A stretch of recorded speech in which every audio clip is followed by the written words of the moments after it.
The S&P 500 has plunged 10% over the past 7 trading days, and we'll be looking for some good news from the coronavirus front. The market has been most unsettled by the spread of the virus beyond China's borders, and all of this exposes another big problem for the global economy, the problem that governments and central banks have already used up so much ammunition to combat negative shocks and downside risk over the past decade plus. Right now, it's quite clear that in order to restore confidence, there needs to be signs of the virus being contained.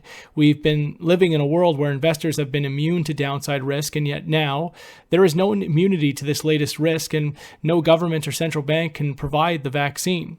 It hasn't been fun trying to buy dips in stocks this week, and it will be interesting to see if there is anything out there that times well with the recovery after the market has come off 10% and as the S&P 500 approaches a critical psychological barrier at 3,000. But if you think we've fallen far, don't let 10% cloud your judgment and have you believe it means what it might have used to have meant. After all, it's not like it was years ago when stocks were trading around current levels. One only needs to look back to November, when the S&P 500 was pushing up to fresh record highs right around where we are right now. So yes, this shakeup may very well have a good deal more to go, a shakeup already well overdue before the coronavirus popped onto the scene. On the currency side, we continue to look for outperformance in the more safe haven major currencies relative to the commodity block and emerging market currencies. The fact that the market is pricing another 70 basis points of rate cuts from the Fed this year is why we say outperformance in the majors and not outperformance in the US dollar.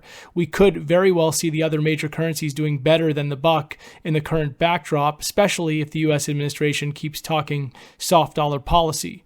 As far as today's calendar goes, we're not sure how much of any of it will really matter given the bigger distraction around the virus, but the market will be digesting U.S. GDP, durable goods, pending home sales, and initial jobless claims. Earlier today, the euro got an extra boost from the better-than-expected Eurozone confidence reads.